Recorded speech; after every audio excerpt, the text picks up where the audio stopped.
December 22nd, the weather is relatively mild, and while many are having fun decking the halls, Greg Henrich's team at TVA is hard at work, developing an action plan for the fast approaching Arctic blast. We felt like we had some conservatism built into the plan and a really good plan going into the 23rd and 24th. But that plan was put to the test. December 23rd, 2 a.m., the first domino falls. TVA's plant in Cumberland City trips. 2 hours later, 4 a.m., the coal plant trips again. We were concerned, but we understood also that we had the reserves in our at our disposal that we could then begin to utilize. But as the sun rises, that confidence begins to sink. 7 a.m., more units at natural gas plants stop working. We actually have operated every single one of our plants at temperatures this low.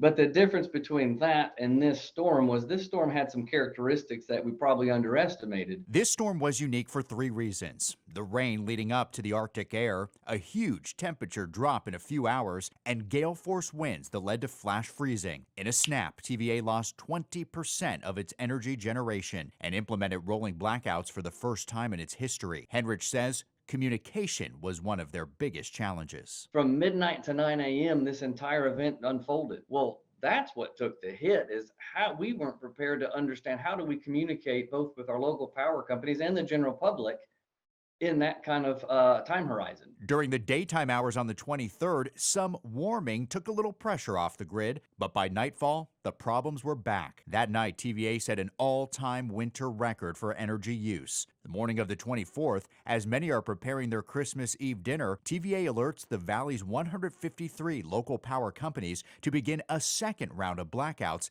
until noon Christmas Eve. You understand the situation is urgent. But you have to execute with a calm focus. That's what we train for. That's what we drill for. In the month following the storm, TVA put in place 200 changes to better fortify its natural gas and coal plants. TVA admits Mother Nature beat them, but promises to do everything they can not to lose the next battle. I am confident we have the right people working on it and the team to execute it when we do. Mark Kelly, News 2.